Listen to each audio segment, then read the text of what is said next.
What's up, folks? Justin Garcia, aka Master Chim here, and welcome to another episode of the Pressure Project podcast.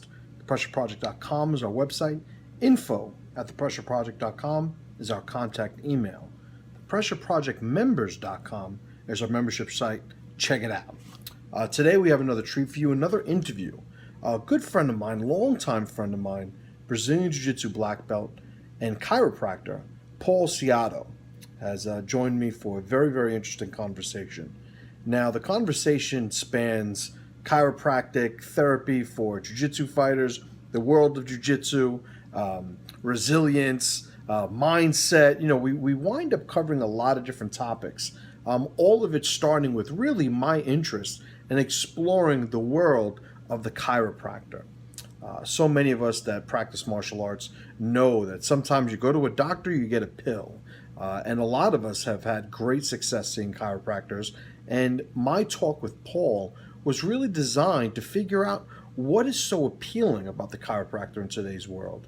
Well, Paul delivers, and we wind up having a great talk.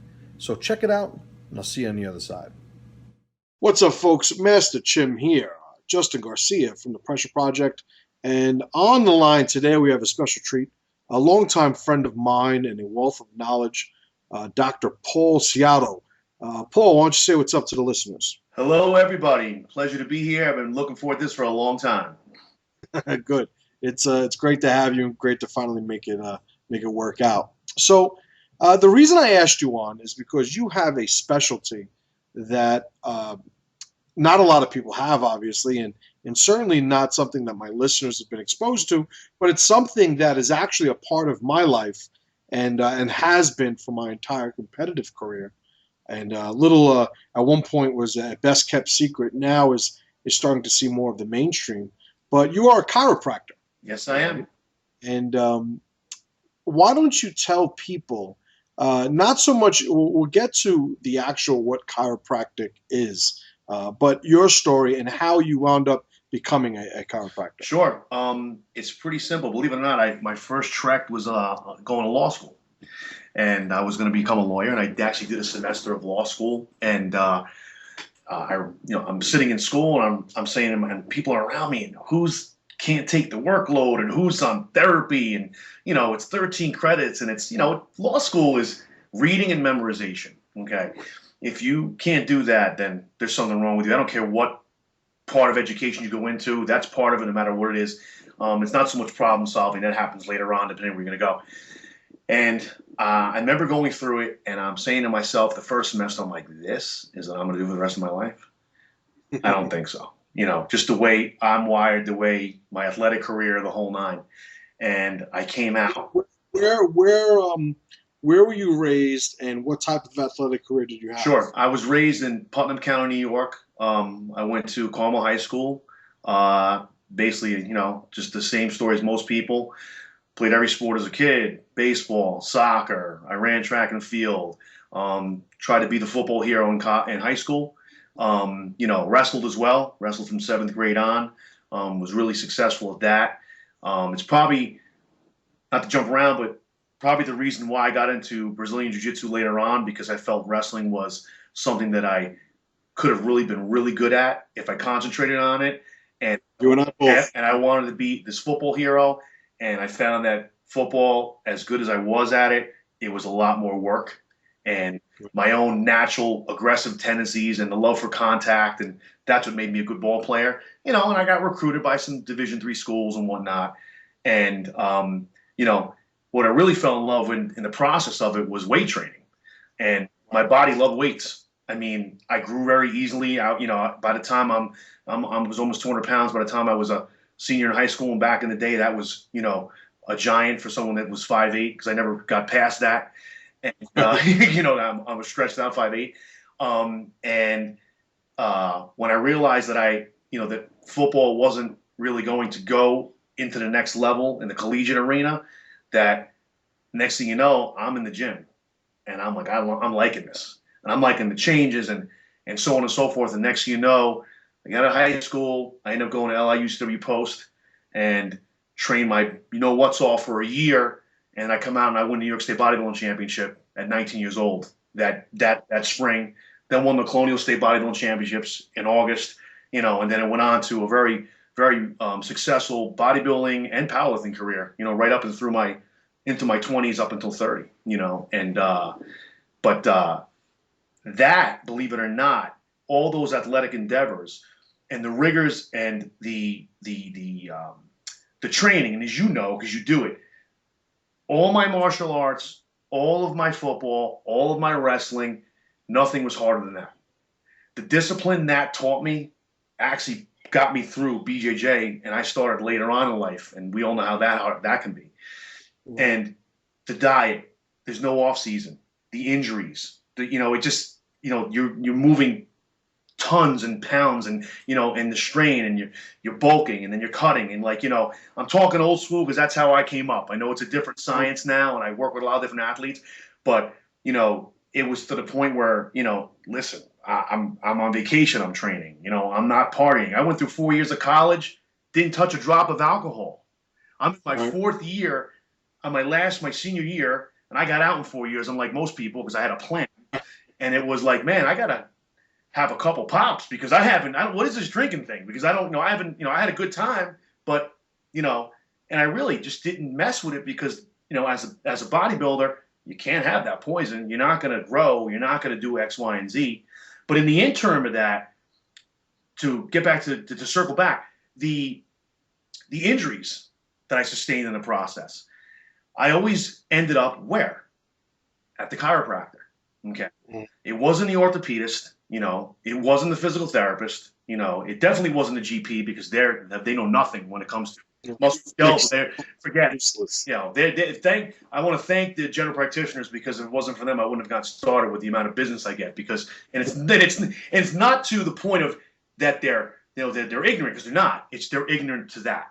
You know what I mean? You go to the GP for a flu, for the stomach virus, a sore throat. That's who you go to. They're supposed to triage out, but a lot of times, for the sake of money, let's be honest. Let me keep you here I'm going to give you anti-inflammatories and corticosteroids, and I got a guy walking into my office 6 weeks later when I should have had him 6 weeks before to fix. Right. So again, I always went to the chiropractor, and whether it was a back injury, a shoulder injury, you name it, they fixed it. And I said to myself, when I realized that the law school thing wasn't for me, I'm like, well, what do I want to do? I think I want to be a doctor. But where do I want to go? What do I want to do?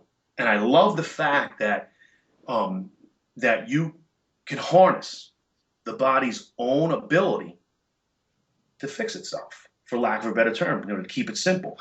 And when you understand anatomy and physiology and really much biomechanics, and that's really the plus of being a jiu-jitsu practitioner, when you understand biomechanics at the level I do, it enhances your game completely, for a negative and a positive response. And that's really what got me there, to be honest with you. I said, you know what? I'm going to chiropractic college. That's really where it put me. As my experiences as an athlete and getting banged up as one, those were the guys and gals that fixed me. So I said, that's where I'm going to go. Right. So you went to, where did you go to chiropractic school, and what does that entail? Sure. Right. So you have a bachelor's, I'm assuming? I have a bachelor's. I have my bachelor's of arts in criminal justice from LIUCW Post. Mm-hmm. So I graduated honors from there. They basically said, I'm like, all right, I come out, I went to law school, I come back, I'm like, I'm not going back. I want to go this route. I had to take 36 credits in prerequisite sciences. I did it in a year.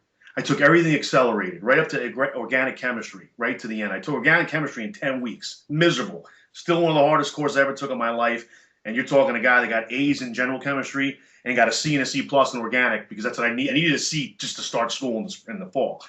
So, I basically did all that. And what I did is I went to University of Bridgeport, College of Chiropractic. And I have to say that what I found, and if you go, again, not to plug my website, but if you go to physicalmedicinerehab.com, one of my quotes. Say it a little slower. I'm sorry. physicalmedicineandrehab.com. Okay. One of the quotes that, I take credit for is, there's a lot of chiropractors out there, but not many doctors of chiropractic. Right. Okay. And it really has to do with their training. Now, it's really dependent on where you go to school. I'm going to be perfectly Now, honest. Do you mean that as a quality assessment or an actual qualification? Quality assessment. Okay. Quality assessment. I mean, you're considered in every state in the union. You're considered a portal of entry slash primary care physician. You are a physician as a DC. There are twice as many DCs as there are DOs. DOs being doctors of osteopathy, and DOs are really a parallel profession to medical doctors. So MD DOs are basically the same thing. The osteopaths kind of moved away from really being more what we are, to be honest with you. And to be really technical, the osteopaths, you never want an osteopath to adjust you because it'll be one of the most painful experiences in your life. And actually, when New York Chiropractic College was in Long Island, there was NICOM down the road, New York College of Osteopathic Medicine, and we used to train them. So they'd come down and learn gross manipulation from us, not specific like we learn in school, but they would learn from us. And they've kind of, like I said, they veered from it. They don't do it. You don't go. You may go to a doctor someday and he's an osteopath. You wouldn't even know it. You'd think he's an MD. So again, there's twice as many of us DC as there are DOs, and so the predominant physicians on the planet are MDs and DCs. So to get back to the point that really where you're trained makes all the world of difference. There's no doubt. Where I went to school, I was very.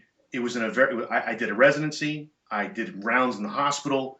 I did everything from venipuncture to gynecology. I did rectal exams, full physicals. I went and trained at Yale with the nurses there to do breast exams. You name it, we did it. So they trained us as doctors. Okay. So I learned how to be a doctor and be a diagnostician from day one. Okay. Now my discipline was chiropractic, but it's still, they made sure that we were doctors. And a lot of times that's what's missed when you go to a chiropractic college. They don't teach you how to be a doctor. They teach you how to be a doctor of chiropractic. Now, I know it sounds kind of like an oxymoron, but it's not.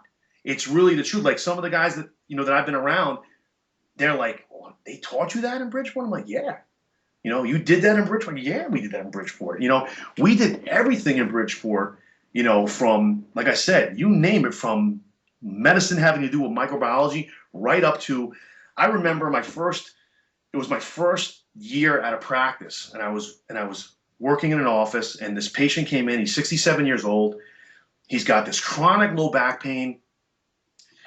He's been to the neurologist, he's been to the orthopedist, he's been to everybody, and nobody can figure out what's wrong with this guy's back. What's wrong with, why is he getting this back pain? And it's local. It's not moving. He doesn't have a neuralgia. He doesn't have a foot drop. Nothing. They can't get it. When you do an orthopedic testing on a patient, the whole point of it is to make them feel pain. You're trying to figure out what's wrong with them, So when I examine people, I'm like, listen, this is not the fun part. I'm trying to figure out what's wrong with you.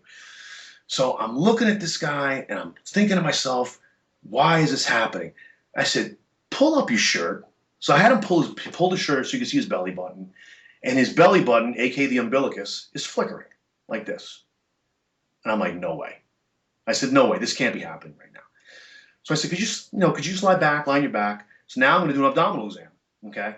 I do an abdominal exam, and this guy, the pulse from the abdominal aorta that runs basically midline to your body is like this. I stood there. I took a deep breath. I said, you relax here. I said, now I'm going to tell you something. I said, I want you to relax. Don't get nervous. I go, we're going to take care of this. I said, if I think what this is, I said, I want to take a quick x-ray because you can see it in an x-ray. I said, if I think what this is, I go, you're going from my office immediately to the hospital. I go, and you're not driving yourself. We're going to call the ambulance and take you. So lo and behold, I set him up. I want to take what they call, an A to P, which is basically anterior to posterior x-ray. And I want to even take a lateral. I want to see the shadow of the aorta. And lo and behold, there's the shadow of the aorta, and he's got an aneurysm that's measures greater than 2 centimeters. Okay, when that happens, you got problems. Okay, right. You're about to pop. You're about to pop. So on top of me diagnosing him with the abdominal exam, boom, there's the X-ray. So what do? Go up front, tell the girl, call 911, get them here now. Explain to him what it is. I said, we need to go make sure. I'm 99.9% sure that I'm not wrong based on what I'm showing you in the film and what I'm finding on exam. Let's get you to the hospital. Lo and behold, he goes to the hospital. and bam, emergency surgery that day. Holy shit. Did now I'm assuming he made it. Yes, right? he did. He did make it. Okay. And Because this story would suck yeah. if he died. He did make God damn it, never go to a chiropractor. Well, the scary part is this: to go like to get like to really make sense of it all as a chiropractor.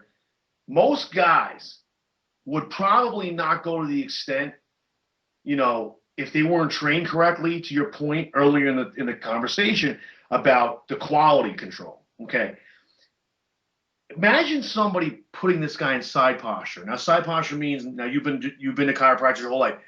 You're lying on your side, the whole motion where we're gonna adjust your low back. Can you imagine if that I would have put this man in side posture? Now, if you're familiar with an aneurysm, a AAA, what they call it, an abdominal aortic aneurysm, he bleeds out in a matter of seconds. He's dead. Okay, because the only way I know how to hit it from side. I know how to hit it with a there blade. you go, exactly. So my point is, It's a good spot to it's hit. spot to hit. It's perfect. So, point being is, unless you're on an operating table and they got you wide open, you're dying. Okay, you're bleeding out. So, moral of the story is, if you're not a doctor, okay, Right. and I don't care if you're a foot doctor, a surgeon, GP, you need to know how to diagnose people. Okay, and it's not cookie cutter. That's why they call it practice. So that's the point. The art of medicine, the art of healthcare, the art of whatever your discipline is, has been lost. Not with me. Okay, I pride that in my practice and I have a total of 40 people working with me, 2 locations. I've got other doctors that work with me. We pride in the fact that you are going to spend minimally in my office, whether it's from the first visit, will be at least an hour and a half. And that's if we even treat you that day, which a lot of times we do, depending on what we find. And then when you're on in your care plans, your minimal visit in my office is probably an hour and a half between all of the things we do to get you better. Okay, so there's a game plan on how to attack it. But to back up to that story, thank God they saved him. A week later, the son came back into the office and was like, "Listen, thank you. You saved my father's life. Yada yada yada. How did you know? And it's like, listen, you eat a big humble piece of pie that day. You just thank God that your training put you through that, because 9 times out of 10 as a chiropractor, you're not going to see those things. You're really not. You know what I mean? But it's a matter of, did you pay attention in the school? Are you reading? Are you taking your continuing ed credits? Are you doing what you're supposed to do? Are you listening? That's the biggest thing. They don't listen.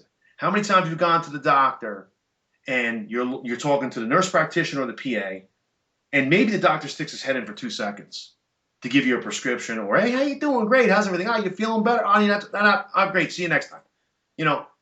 Outside of chiropractors and surgeons, because we're really surgeons without cutting. We're trying to figure out what we're going to do to fix you. That's why I get along. Some of my greatest my colleagues are surgeons. Right. I just sent, believe it or not, one of my students.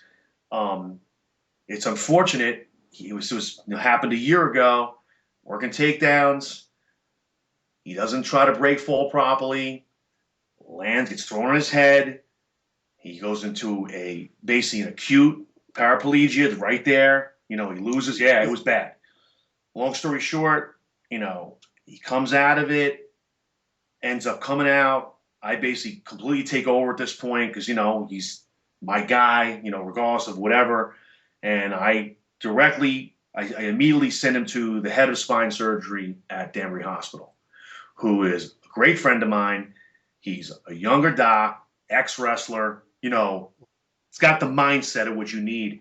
They had to do a fusion, and now he's with me, and this guy's on the mats again, but what did I tell him? It's like, I'm almost like, I'm not just his friend, but I'm his doctor now. And I'm like, listen, do you remember Vinny Pazienza? The Vinny Pazienza story? I sent him videos. I sent him clips. I go, your injury is nowhere near what happened to this man. This is what you need to do now. And literally, I have him on, he's done things with his body he's never done before. He's lifting weights. He's creating this armor, because your muscular system becomes your suit of armor once your osseous system's been compromised, especially when you got hardware somewhere, Right. And, he's back in the mats, but it's all about the steps, triaging it properly, and having the knowledge base. Half the time with patients, like Justin Garcia comes into my office, I know what you're about. I know what you want to do. I know you need to be able to fight, grapple, shoot, climb trees, shoot bows and arrows. You need to be able to run a marathon. I know. So guess what? What happens when you come into my office, no matter what your issue is, there is a game plan for that. Right. Not like the gentleman, and there's nothing wrong with this. I advise them that they need to change their lifestyle, but you have plenty of people to come in, they're 9-to-5ers. All they care about is getting up, going to work, coming home, and drinking a beer. Okay? I advise them, you can't live like that. You got to change your diet. You got to exercise. While they're in the office, they're going to do the exercises. We're going to strengthen this. We're going to do that. But when they leave, 9 times out of 10, they're not going to follow recommendations, and they're going to go do what they want to do. And their lifestyle's their own detriment, and they end up back in the office or something or whatnot. But well, let me ask you, because this is a I think a valuable insight to the mind of a chiropractor, a doctor of chiropractic.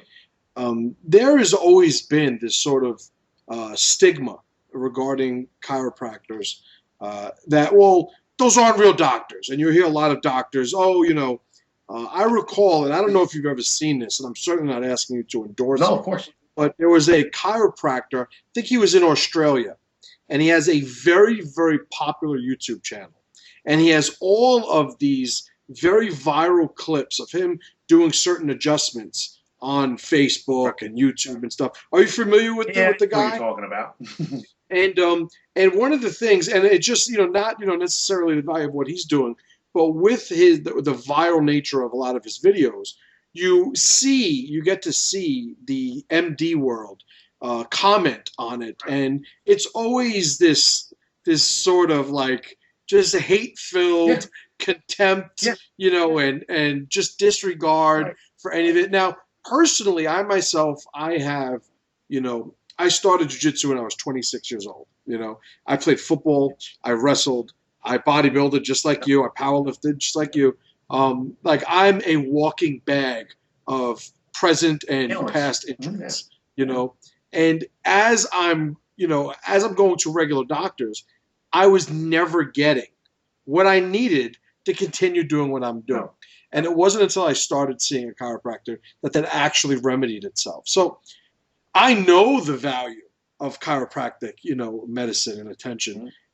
So what the MDs are saying, I'm purely taking with a grain of salt, but that seems to be, even in 2016, with the prevalence almost, the explosion of chiropractic medicine in sports and its applications, that still seems to be present. What is that from? I will tell you what that's from. We get people better, and they don't like it. And that's the bottom line. When you make them look bad, now here's the thing. Some of my closest friends, and I take great pride in this, I am on a one-to-one basis with the heads of spine surgery at Danbury Hospital. I work with the best anesthesiologist on the Eastern Seaboard. He actually did a PRP on my shoulder a year ago. We could talk about it a little bit. He actually had tore my labrum at the Chicago Open a year ago. I've been in the men from that. He actually just did a PRP on this elbow 3 weeks ago. These are guys that I have professional relationships with. And at the beginning, I can tell you, as alpha as I am and as everything else, it was me having to be that alpha and saying, listen, this is what I do. And how it worked was I fixed their patients. So next thing you know, they're calling me. We had these two physicians I'm talking about. One patient had an SI, meaning an SI joint problem, sacroiliac joint problem. He was injecting the heck out of it. He couldn't get it better. They come into our office, and I can't even take credit for it. Was my partner. One session, one appointment, he moves that SI, bow, and this person standing up straight, like, oh my God, I'm better. And it's all because if you don't understand the mechanics of the SI joint, how it works, how are you going to fix it? When all you look like, the SI joint, it's got a capsule. It's like your elbow. It's like your shoulder. It's got a capsule. Okay, that's why you'll get that audible release from it. Like you're like, look, hear that? It's the same thing. It's mechanics. So when that happens, when you don't understand that because you're not trained that way, you're trained. I'm going to take the needle. I'm going to inject it into a space. And mind you, SI joint injections are the most painful things on the Right. planet. Okay, they're horrible, right? So that's what happens. You end up fixing something that they couldn't fix. They want to know who you are first. Who is that? And then the rapport builds because now it's, to be quite frank, I have physical therapists that work for me too. Okay. These doctors will send the patients to me. Like the script, the physical therapy script will say, please see Dr. Paul first. Because they trust my judgment on what's going to happen. That took a long time. I've been practicing since 2003. But that's not the norm. No, it is not. Right? It is not. So is it? I mean, because I have a contempt for the medical world. I really do. I hate going to the doctor.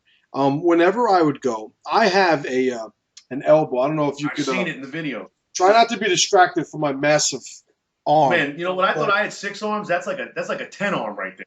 I'm telling you, I could put this is like the whole fucking book I have on my arm. But I have very limited range of motion in my elbow. Yep.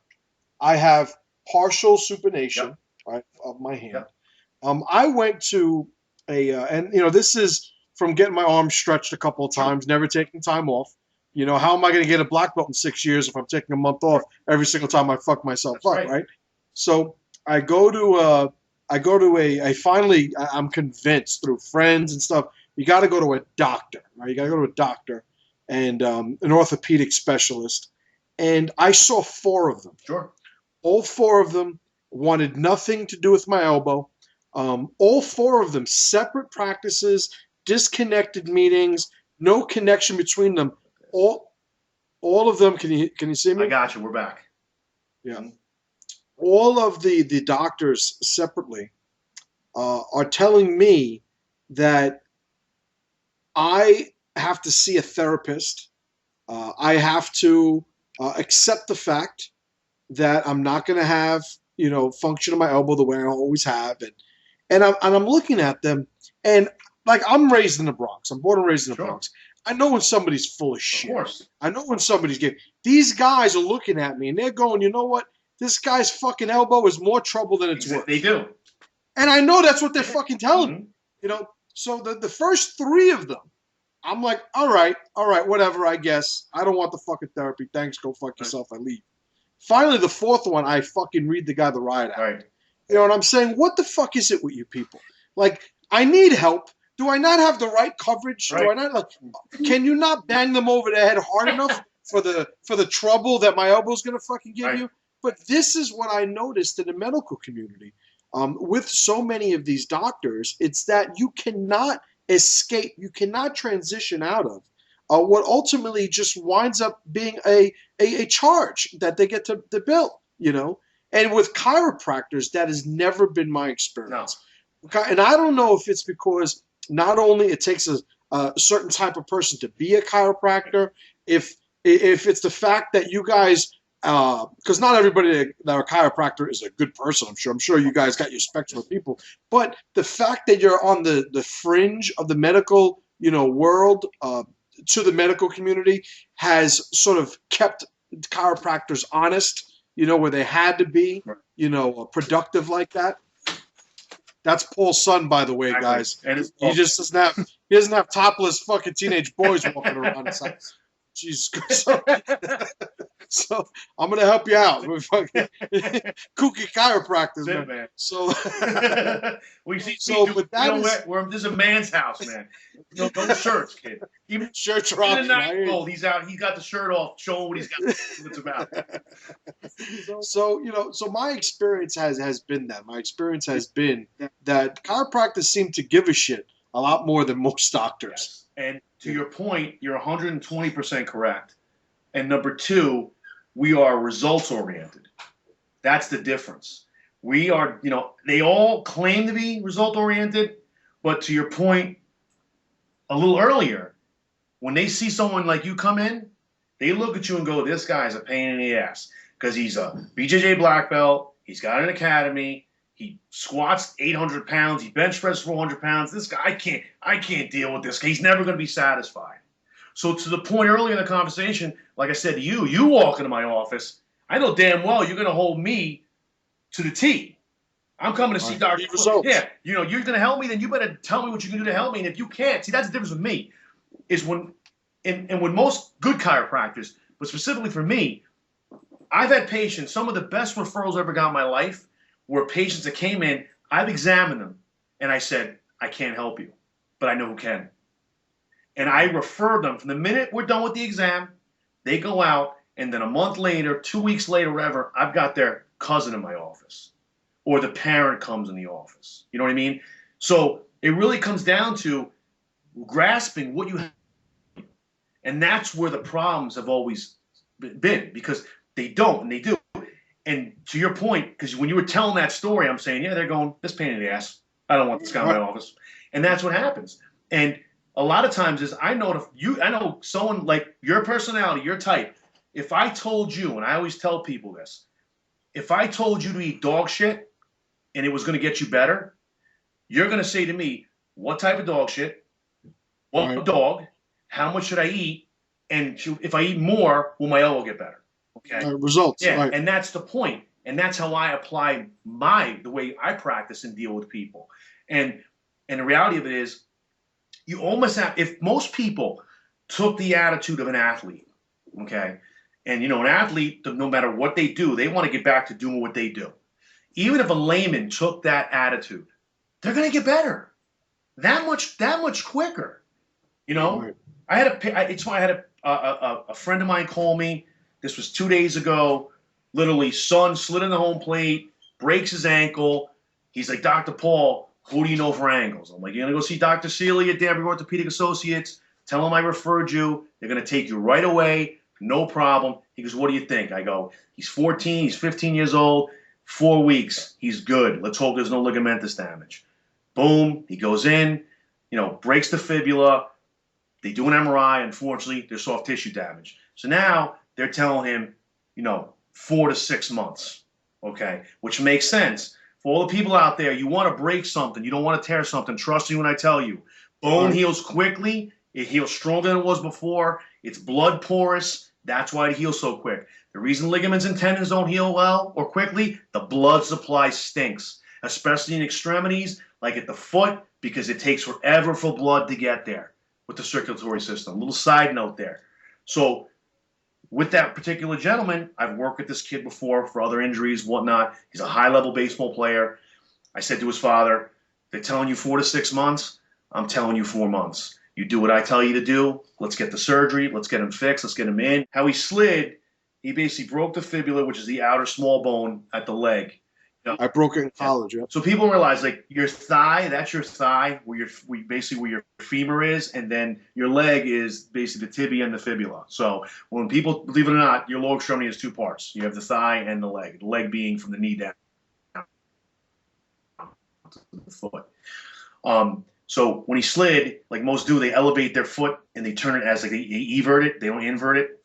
And what they did is he basically tore the medial aspect of the ligament. Like it's almost like the MCL in the knee. Same thing on the bottom of the foot. So it looks like he damaged that. And you know, but again, youth on his side, patient. He's going to do the work, the diligence. He'll you know. I told him it's not going to be 6 months. It'll be 4 months. Do what I tell you to do. We'll get you right back in the game. You know. So. But that's really that's what happens. You know, I can't tell you it happens. Even in jiu-jitsu, as we both know, I started jiu-jitsu late too. You know, so I'm 45 years old. I literally went unscathed till 44 years old. Mm-hmm. Literally, you know, everyone would always say, "Oh, you're this, you're that." You know, you're a freak. You know, you train, you lift the weights 5 days a week. If you remember, I sent you a message one time. If you remember that, I said to you, how are you doing this? Because I was doing the same thing. I'm like, how are you doing it? Because I'm grappling every day and like my body can't take it. I'm not, you know, I'm in my mid-40s now. But anyway, I went unscathed at 20 years old. And the journey to black belt that I had, I put myself on such a pace between competitions and training every day and so on and so forth because I wanted to get there. And then finally when I got there, I was broken. I literally was broken. I'm not even kidding. I was broken, like you, ailments. I had a shoulder injury that I knew what it was. I diagnosed myself. I knew what it was. I go to the Chicago Open. I got my black belt in December. I'll be a black belt 2 years this December. So I got my black belt. I'm like, I gotta go. I gotta compete right away. I gotta prove myself. I'm going to black belt. I gotta go. So I go out to Chicago Open, and who do I win the first round? I truck the guy the first round. I go into the semifinal against Roberto Traven. Roberto Traven, if anyone knows, this guy's like a six degree black belt, right? Yeah, he's all right. 6th degree world champ 2 times, And I'm like, I'm like you. I'm like, I don't give a shit who he is. You know what I mean? He's not. I'm gonna go do what I got to do. And so I go in there, and God is my witness. You could ask my coach this. I was all over this guy. It went to basically ref's decision. It was a tough match one time, but I was top position. He pulled on me. I smashed him. I passed the half. I don't know how to get points for it. And the whole rules of, I should have had an advantage something. Well, I know you and I talked about this, but like everyone around, basically I won the match. I beat this guy. It's big. I'm beat world champ, in the semifinal. And at the end of it, he ends up, we go, there's no points. He raises the guy's hand. I'm like, I want to be humble, but I'm pissed. I always tell people, I'm an athlete first. I'm a martial artist second. I'm a competitor first. So, but now I'm a black belt. And I want to look at this guy and go, you know what? Really? I'm like, are you kidding me? You know what I'm saying? You lost. You lost. So whatever. Very nice guy. Humble guy. He gave me the greatest comment on the podium. He's like, man, you are the strongest guy I ever fought. He goes, ever. He goes, I couldn't. He goes, man, I still feel your hands on me, this and that. And I took it as the greatest compliment because this guy's legit. You know what I mean? So, and my coach for me goes like, man, you won that fight. My partner was there, and he does all the reffing, and he was yelling at the guy in Portuguese. He's like, that wasn't, you gave that to him because it was him. He should have had an advantage and won the fight, and blah, blah, blah, blah. But getting back to the story, I was hurt. Like there's two, as you know, as an athlete, you're either hurt or you're injured. Okay? We could be hurt all the time. Right. I train hurt every day. Okay? I was injured. I remember coming off that mat to the point where me being in my 40s at the time, being in my 40s, I'm like, because I can't. I'm a one-arm bandit at this point. I come out, my shoulder's banged up. And I'm off. I go, I tore my labrum. I know what I did. I know what I did. And, from that point on, the journey went. I rehabbed it to about 85%. And talking about that anesthesiologist I was telling about early in the conversation, and good friend of mine, I don't want to say his name without his permission. So, good friend of mine, physician. I was there with him on business talking about, because we do a lot of stuff with different patients and whatnot. And he goes, what's going on with the shoulder? He's giving me that shit-eating grin because he knows me. And I go, I have nothing wrong with it. He goes, let me see it. Mm-hmm. So he examines me. He goes, you fucking tore your labrum. I said, I know. He goes like that. He goes, well, I know you. You're not going to have surgery. I said, no, I'm not. I do that for a living. I'm not going to do it. He goes, well, I'll fix it. He goes, we'll do the MRI this week, so we know exactly what we're doing. You know what it is.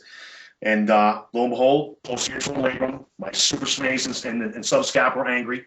So we ended up, if you're not familiar out there with the PRP is, if you know, Des Bryant had it with the Cowboys. What they do is they draw your blood, they centrifuge it, which they spin it, they turn it into plasma, they treat it with light, and they flood the area of damage. And then over amount of time, those cells repair the damaged cells. And I can tell you that, it took about 4 months to make the turn with the shoulder because it's so complex.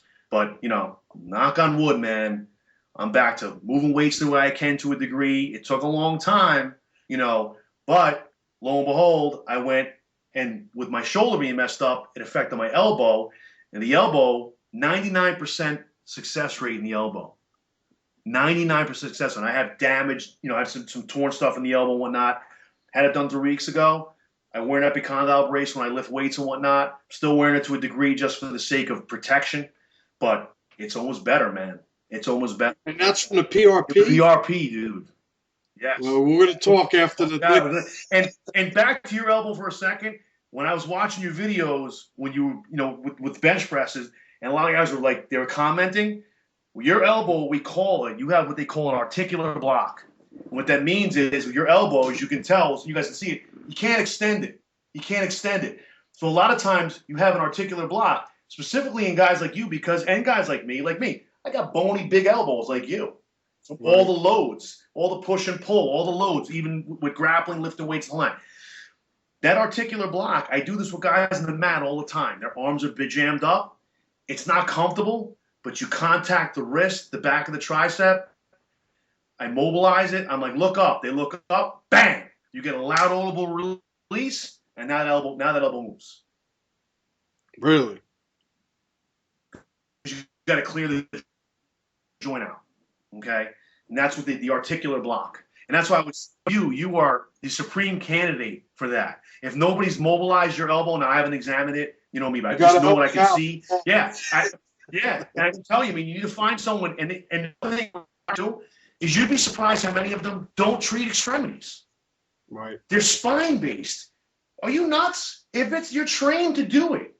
You know, if it can move, I move it. Especially if it needs to be, obviously. So, particularly in your case, articular block, you clear that joint out, and then PRP's got your name written all over it. I can tell you right now. All over it. We have to make it happen. Yes, indeed. So let me ask you now. So you've been training jiu-jitsu, for years. You're a black belt, for 2 years, like you said. You've gone through the process. You've been an athlete your whole life. How does chiropractic attention help the average athlete?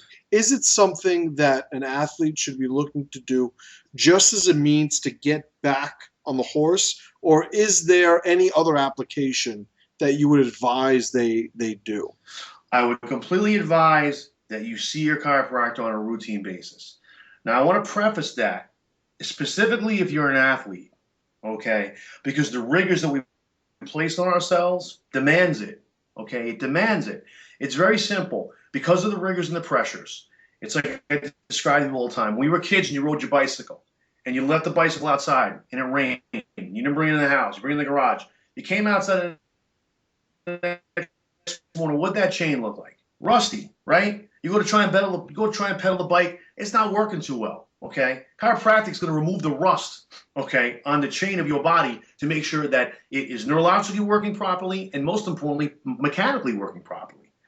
Mm-hmm. As we described with like your elbow, the articular block, boom, you clear it. Wow, I'm feeling great again. We cleared out what's going on with the joint. The click that you hear, those are called audible releases. Okay, that's the clearing out of the joint. It's basically clearing the joint space. It's a quick, aggressive adjustment / manipulation inside what they call the paraphysiological zone, which clears the joint out. You get that sound, the audible release, and you feel like $1 million. Not only that, it stimulates mechanoreceptors in your body. Mechanoreceptors basically determine your position sense. They determine how you feel pain. They do a whole ton of different things. And believe it or not, full spinal manipulation will stimulate your immune system. So there's a million things that I can sit here and recite from the research of what they do.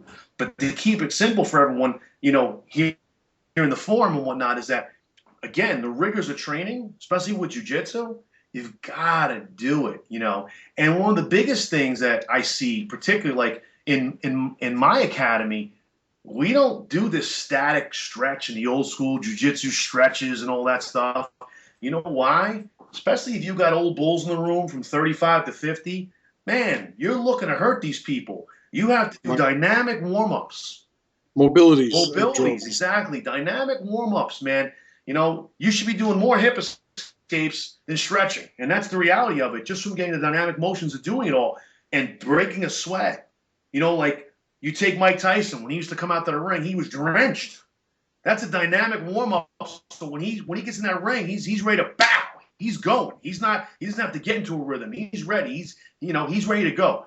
And that's particularly in any contact sport, in my opinion, any combat sport specifically, you have to do that because you're looking specifically to, like, listen, as you have in your academy, you got the 20-year-old bulls, the teenage, the 20-year-old bulls. You got your professional fighters, and you got the people in there that just want to train. You got the people that want to lose weight. You got the people that want to, they have all their goals are different, but you got to be specific to the cause so you keep them healthy. So the dynamic warm-ups, on top of having your body assessed, my coach is there today. His hand is all jacked up. He's like, oh, he goes, can you fix my hand? So before we warm up, I'm manipulating every joint in his hand and his wrist, and that's even before he tapes it. And to everyone out there, taping is a fallacy, so everyone knows that. Taping is a psychological thing for you. There's really nothing in the literature that shows taping and bracing are going to help you. Okay, in some situations it will. Let me ask. Do you mean taping in a like a traditional sense, or the kinesio tape stuff? The kinesio tape, believe it or not, does work, because what it does is that it actually will help your muscles to fire in different patterns that they were supposed to, but they don't. Slash your traditional taping, where, okay, my wrist hurts, so let me tape this thing up, to give it some pressure and so on and so forth. Know what it's doing? Absolutely nothing. Okay, it's almost like those huge ACL and MCL braces you see these guys wearing. Do you know what they do for you? Absolutely nothing. You just spent, or your insurance company just spent $1,500 on a brace that is doing nothing for you. You're more apt to put a neoprene compression sleeve over your knee, okay, which physiologically will give you the effects of what you want. Compression, everyone out there, is the greatest thing known to man, period. Okay, I don't care if you get the Tommy Copper stuff, it works in the polarity, but any compression gear is great for athletes. That compression increases the blood flow, it increases the ability of your body to recover, it keeps you warm, it releases fluid, it keeps your body temperature cool. There's so many things that compression gear does, and I cannot stress it enough as you get older how much more important it is. Well, okay. So you can do that, but everyone like compression. Oh, they want to. Oh, they. Go ahead. Right. Yeah. So the good thing is, as I get older, I keep putting on weight and my clothes get tighter. So I'm actually getting healthier. Build compression gear. See, I'm trying to get compression gear. That's like I had to tell my wife that I'm trying to be healthy. Stop picking on me. So I love it. So I want to wrap it up. I want to give guys advice. So dynamic warm-ups is a thing that you advise. Compression gear, obviously, something you advise. Going to see a chiropractor regularly, obviously, is a thing, and I would second that. It's something that I see as a very positive thing. Also, one last thing, ice. It seems to be nowadays, everybody, all the experts are saying, and I usually let the experts sort it out, and then I figure out, who won the debate. But ice seems to be getting a bad rap these days. Right. And, how familiar are you with that controversy, and what's your take on it? Okay. I'm very familiar with that controversy. You can never go wrong with ice, okay? But here's how to explain why this is a controversy. I may be dating you and me right now, but you remember Ben Gay, okay? Now, the reason Ben Gay worked because it worked on the psychological aspect, not the physiological aspect. It actually tricked your mind into thinking there's heat there, because there's nothing superficial that's going to penetrate where it needs to go. So you get this superficial sensation. It's going to feel better, okay? And it feels better in a sense because it's tricked your mind into thinking that it's affecting the area. They're saying the same thing about the ice, okay? Where ice is, you're putting on an area, it can only penetrate so far. How is it actually going to help you, okay? Again, there's a psychological component, but the ice, to a degree, will penetrate, okay, to help with the inflammation. I personally and professionally feel you're better off with contrast baths. What do I mean by that? You're going to go ice, heat, Ice heat, why? Because you want to mimic constriction and dilation. What is that going to do? Bring blood to the area. That's what basically is going to help you, help with the inflammation, help with the healing process. That's what I advise, even mostly athletes, but all of my patients, I go, do the contrast bath. Because the old school is 15 on, 15 off for an hour. So you're basically icing yourself twice, in an hour, whatever it is. But if you go for an hour, 15 ice, 15 heat, 15 ice, 15 heat, you're doing much better. You're doing a much better job in promoting the healing and the natural anti-inflammatory process of the body. And remember, inflammation isn't a bad thing. It's when it gets out of control that it hampers healing. So you want to control the inflammatory process to help with the healing process, no matter what your ailments are and whatnot. So that's the whole point. Ice is basically like Bengay. It is a little better. Can you ever go wrong with ice? No. Is it going to hurt you? No. You know what I mean? And to be honest with you, that's why you can never go wrong with ice, because people are like, ice is soothing. Let me put this on my leg. Let me put this on my shoulder. And it has its effects, but as science continues to evolve and the research and whatnot and the studies, there's some truth to it. But I knew this long ago because that's how Bengay worked.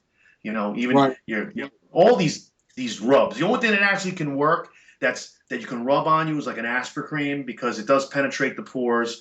Your skin, which is the largest organ outside of the body, absorbs it. It goes into your bloodstream. Next thing you know, you're putting aspirin cream on an elbow. Your whole body feels better. You know what I mean? So it's one of those situations. Understanding the science. Right. So I usually when I get injured, I go and I eat ice cream, which is also a psychological benefit. It's a great thing. It's a comfort food. And for me, I wish I would have. I wish it's a weak fucking talk. If I was different, I probably would have approached things a little bit differently. Now I'm 41, and I have an elbow, which I described. My other elbow, and I don't know if it was because of compensation, I now have bad, arthritis in this elbow. And I just got finished doing a shooting course last week, and probably put a couple hundred rounds through my pistol, and I didn't even connect the two, but my elbow was just in shambles for the next 2-3 days. Yeah. And I don't know why it eluded my awareness, but it dawned on me like a day or two later. I'm sitting there and I'm going, holy shit, it's the pistol work that's screwing it up. So now it's funny you mentioned a compression sleeve. I just bought a compression sleeve to put on when I'm at the range, to mitigate that. Gotta wear it. All right. Well, it's great talking to you. It's great talking to you. I'm glad to have you on, and I hope, if you don't mind, that you're going to be my chiropractic, physical recuperation expert. Absolutely. That I'd like to maybe have on again, and we'll get some more good info out of you. Whatever you need, I'm here for you, brother. Okay, Paul, so for people that are interested in maybe looking you up and finding out a little bit more about you, maybe those people that are in your area, where can they find you? Well, it's very easy. You can go to my website for the practice, which is physicalmedicineandrehab.com, all one. There's no spaces with that. Again, it's physicalmedicineandrehab.com, and that will give you complete access to my location in Brewster, New York, and as well as the one in Danbury, Connecticut. Now, the one in Brewster, New York is a little more unique in the sense that I started there. It's really the first practice I opened, when I basically got into the business and whatnot. And it's inside of a World Gym franchise, which I purchased about a year ago. It'll be a year ago this July. And the real one thing about it is that outside of my practice being in there, obviously a 14,000 square foot World Gym in there as well. And my jiu-jitsu academy is there as well. And as a whole, it's very unique in the sense that it's one-stop shopping. I mean, literally, anything under the health and wellness umbrella that you're that you need or want to do is there. I mean, literally, there's nothing like it, in my opinion, anywhere. And I'm going to go as far as say the tri-state area, just the way that it is. And the reality of it is that it's a culmination of X amount of time and years of my own vision. And the final part of that vision was put into play when I was able to purchase the gym itself, going on a year ago in July. And as it stands right now, literally revamped the whole place from a standpoint of the practice, the gym, the academy, and it literally is one-stop shopping. That's awesome. That's awesome. Yeah, it's funny that I remember first hearing that when Rob Kahn was going to see you. I had no idea you were even a chiropractor. I always thought you were just another jujitsu guy. But in addition to that, it turns out you got your shit together. So that's good to hear. I am, man. I definitely have my shit together. There's no doubt about that. And it was funny you mentioned that because I was actually one of my old college buddies reached out to me today, and we were reminiscing a bit. And he made a comment about, man, you work so hard where you're at. And I'm like, the one thing people don't know, and you're an example of this as well, they don't see the work that continues. They think that it just, that you have the aha moment and it's over. No, this is a 7-day-a-week enterprise. You're continually working. You're always doing everything, whether it's from a standpoint of building the business, the SEO, shaking hands, kissing babies, and trying to be the best and a master at your craft. And when you wear several hats, like myself, I wear the doctor hat, I wear the gym owner hat, I wear the academy owner hat, the black belt hat. So you really need to be able to change gears and be the top of those games throughout the day. And because you're going to interact with all different types of people. 1 minute I'm on the phone with the head of spine surgery at Danbury Hospital, and then the next minute I've got a gentleman walking in asking me about the academy. So you really have to be able to adjust. It all works together because people like the fact that, wow, you're multifaceted. But as you know, you have to be able to change gears on a drop of a dime. Yeah, people don't understand. Guys like us, we do whatever it takes. There isn't a preconceived limit where we're satisfied or we think, okay, this is enough. Everybody owes me now. And one last story before I let you go. I was talking to a friend of mine, one of my students actually, who works for Verizon. And at the time, this recording, they're on a strike, and he was trying to explain to me, the value of the unions. And I told him, I said, listen, first and foremost, I'm on your side, so I want you to make $1 million. I hope everything for you works out because you're on my tribe. But if we're talking about the unions, you and I are going to disagree. Correct. And you and I both. and I'll spare everybody the whole conversation. But one point he made, he said, one of the reasons the unions are so good is, without the unions, we wouldn't have, the 40-hour work week and the 8-hour day. And I looked at him and I said, I haven't worked 8 hours a day and 40 hours a week in 20 fucking years, man. Correct. and to add to that, and to add to your point, what they forget is that these unions tell them when to work, how much to work, what they're worth, what they're not worth. And it becomes, like you said, it's this template. And I don't get it. And that's not the template for success. So I'm on the same page with you with that. It's people don't get it. I don't remember the last time I had any work day either. And it takes a special woman to be with you as well to understand that. Because guys like you and I don't shut off. My wife says to me all the time, she's like, you don't shut off. She's like, do you ever shut off? She's like, you don't stop. You don't, No, I don't. This is, for me, that's my high. Like you, this is my, it's my adrenaline. I'm ready to go. I'm thinking about 3 days ahead of me. What's going on? What am I going to do? How am I going to do it? But anyway, you and I could have a whole talk on unions, and I'd be glad to get into that conversation with you someday. Trust me. So. Pressure to power. Exactly right. Exactly. All right. So, Dr. Paul, thank you so much. I appreciate your time. I know you're busy, and I do appreciate you sharing your knowledge. I'm looking at you as my chiropractic and sports medicine correspondent moving forward. So if I got any questions, I'll shoot them your way. Is that cool? Sure, whatever you need. And if your listeners have any specific questions, and I'm more than glad to answer those things for them or through you. Whatever you need me to do, I'm here. Pressure to power, baby. I love it. Awesome. Thank you, man. I appreciate it. You got it. And I'm back. Thank you for checking out that talk. Paul is somebody I'll definitely wind up having back He's a great personality, great guy. Known him a long, long time, and a pretty good jiu-jitsu practitioner too. You don't find too many chiropractors that are jiu-jitsu black belts. And when it comes to sort of figuring out the bumps and bruises of most martial arts practitioners, you want to sort of find somebody who does it. And Paul is definitely the man. All right, guys. Well, thank you for checking out that talk. thepressureproject.com is the website. info@thepressureproject.com is the contact email. And the Pressure Project members is the membership site. Check it out, and I will see you on the next episode. As always, brothers, pressure to power.